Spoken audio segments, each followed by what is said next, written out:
l'homme le plus détesté et le plus aimé du monde.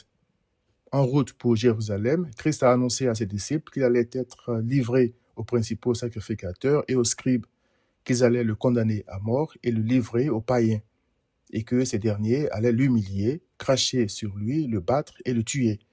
Marc 10, 33 à 34. Il faut noter ici que l'humanité, c'était les juifs et les non-juifs, c'est-à-dire les païens.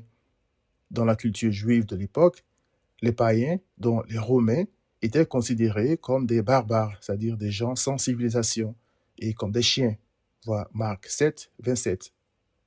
Les Juifs se glorifiaient d'être le peuple élu de Dieu. Ces deux peuples se haïssaient mutuellement. Voir Esther 3, 9 à 11. Pour préserver leur suprématie, les Juifs ont livré Christ à leurs pires ennemis, car sa popularité menaçait de détruire ce qui, selon eux, les distinguait des barbares, c'est-à-dire leur religion. Voir Jean 10, 33, Jean 11, 47 à 50.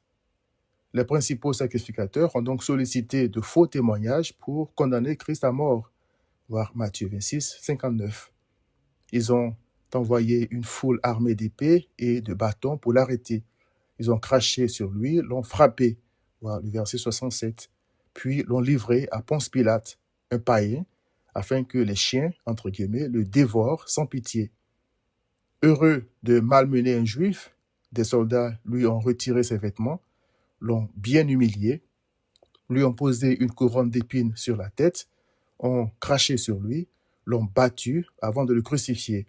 Voir Matthieu 27, 27 à 31, Jean 19, verset 1. C'est avec zèle et passion, c'est-à-dire une hostilité intense, que Christ a été persécuté par le monde entier, c'est-à-dire les Juifs et les païens. Or, en lui seul, et non dans les Juifs religieux, Dieu avait mis toute son affection. Voir Matthieu 3, verset 17. Dieu le Père a ainsi livré son Fils à des gens pleins de haine, afin qu'il souffre réellement pour le salut du pécheur qui croit que le Fils de Dieu a souffert pour le sauver du pouvoir et des conséquences du péché que l'homme boit chaque jour comme l'eau, selon Job 15, verset 16, alors que pécher, c'est offenser Dieu. Viens à Christ.